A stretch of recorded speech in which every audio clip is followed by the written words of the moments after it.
word of the Lord. Thanks be to God.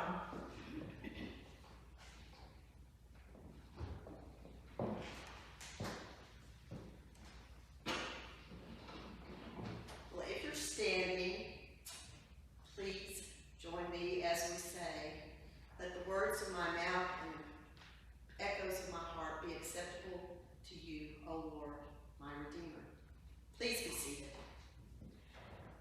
So I have heard that the catchword for this time that we're going through, this extended time that seems to be extended more, is ambiguity.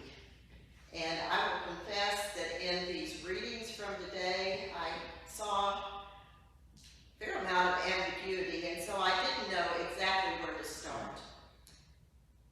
But I'm going to go ahead and start, and I'm going to start with my childhood.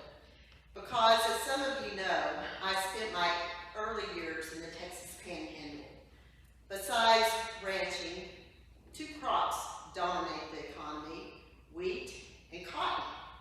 The cotton is planted in the spring with harvest predominantly in November. And I remember one of the marks of the holiday season as we would drive back up to the Panhandle for Christmas was the swirling remnants of cotton that, against the dark land, looked like a scattering of snow, making us excited for the holidays. Do any of us remember snow right now? Wheat was normally planted in the fall, September and October, and harvested in the late spring. The seeds lay dormant in the winter soil, dependent on the moisture that is stored in the soil. The sprigs start to merge just as the days go longer.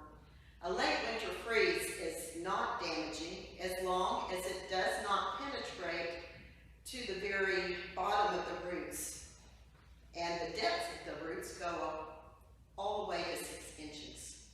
The wheat can resist even a heavy snow as long as the stems are flexible enough to bend, meaning they've absorbed enough moisture. In May and June, the pastures wave in the wind with golden hues stretching for miles until the combines show up, and in the space of a day, hundreds of acres are harvested, filling to the brim the huge bins pulled by tractors. At nights during the harvest, the fields sparkle with the lights of the tractors and trucks as the fairies are moving in a choreographed theater. Wheat is the focus of much of the rural plains, and the weather reports always relate to the probable effect on the wheat crop, even if it's not in the ground. Wheat, the grain that provides nutritional substance for the industrialized world, is produced still in Israel today. It was also a staple of the diet of the biblical narrative. Archaeological records suggest that it was first cultivated in 9600 BCE in the Fertile Crescent. Jesus refers to wheat over and over, using a staple that is familiar with his audience. Small-scale farms are common, along with much larger plots of wealthy landowners. The workers in this parable are alarmed when they find the wheat field corrupted by the weeds planted by an enemy. Their solution is offered: yank those weeds out. Or, as the Queen of Hearts says in Alice in Wonderland, off with your heads. The landowner suggests the not-so-fast alternative: just wait until the harvest, when the weeds, the tares, will be pulled up first, bound and burned, leaving the wheat to be gathered in abundance. In my research for this message, I found many references that speak of the differences in the wheat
even harmful. Wheat is resilient and flexible, even in its strength. Qualities that are in demand today in this time of COVID and great ambiguity. So how can we become wheat that bows and not the tares that are harmful? Can we manufacture the nutrients that our roots absorb? Can we orchestrate the way that sunlight and moisture work together, enveloping us, providing life? Can we determine when we have enough to offer to provide nutrition for those around us? And then I sense these words from Paul to the Romans bubbling in my spirit. In him we live and move and have our being. In him we live and move and have our being. Our nutrition and any nutrition we can offer comes from the Lord, the giver of life. In him we live and move and have our being. We bow to each other. We bow to the world around us, recognizing that even in this pandemic and uneasiness that surrounds us, we can also recognize the smallest hint of God's direct and encompassing love in those we encounter. We can be here. We allow him to lead us into those places where his love already resides, in the darkest and smallest corners. His love prompts us to speak to the illness, the evil, the oppression, the negligence, not certain to what extent they dwell in the wheat or the tare. Wheat and tares. We reside in the same plot together. In him we live and move and have our being. We do not fear the time of harvest. We trust the Lord of the harvest, confidence that the timing of the harvest is not arbitrary, but is dictated by his love and concern for his world and for all of the wheat and tares that have been planted. Now, if things had worked out as planned, I would be helping in Honduras on our annual medical brigade with Honduras Good Works. Our medical brigade is one other experience impacted by COVID. And we have several in our church and those friends who have helped as well. Like others, my thoughts have been turned towards Honduras and the struggles that those we love are dealing with, just as I've been considering the tares being among the wheat for this sermon. I was reminded of a personal experience from our mission trip last year that profoundly reveals to me this very important aspect. In one of our villages, our pace had been steady, but things were drawing to an end, and a village nurse approached us with a request to visit a woman in her home. Of course, we always jumped at the opportunity for a home visit, and Josefina, Dr. Brenda, and I accompanied the nurse to the home. Josefina has worked with us for years, and she epitomizes God's love to me. Dr. Brenda represents the knowledge and the care that come when we allow God to shape us.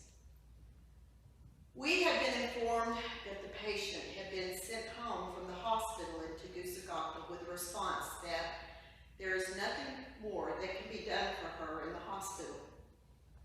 We entered the house and were met by her sisters and her mother. They escorted us to the room where our patient was, a dark room, and she was curled up on the bed almost in a knot from the pain she was experiencing. Dr. Brenda did an exam while Josefina and I discussed with the village nurse and the family the woman's situation. We learned in that conversation that there had been a fair amount of trauma in the family.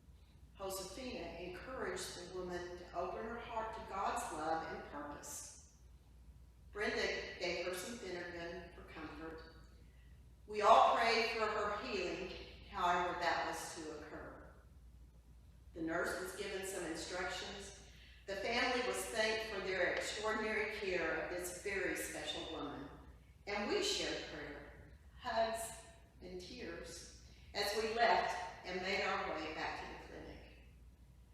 We all had a sense that her time on earth was short, but that she had already expressed thanks for the comfort that she was experiencing in our short visit with her.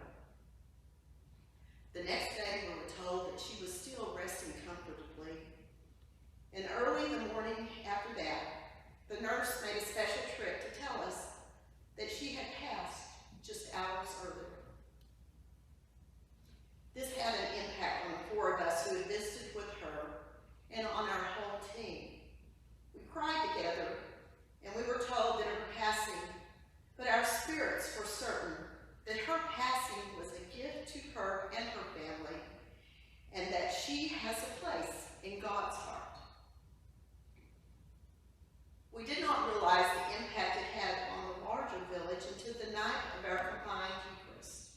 On the evening before we leave Honduras, it is our custom to have a combined Eucharist with all team members and with those from the villages we serve during the week. After the service was complete, Father Dagoberto, the priest, interrupted us as we all just started to hug. He's the priest in the area that we serve and serves several different churches. He motioned that the service was not over. He got up and thanked the team for coming, but he said he wanted to make note of a way that God had opened an example to those in one village and those in the wider community. Dagoberto mentioned our patient. Her lifestyle as a woman of promiscuity and her supposed activity in witchcraft had been reason for the community to shun her, to consider her as a tear. He told all of us that because of her behavior and some of her practices, she and her family had been shunned by most in the village, and rightfully so in their minds. Father Dagoberto counted himself in this group. Because we had simply gone and ministered to her body and spirit and to her caregivers, word had traveled through the village and within the church, and was serving as an example of care to the community.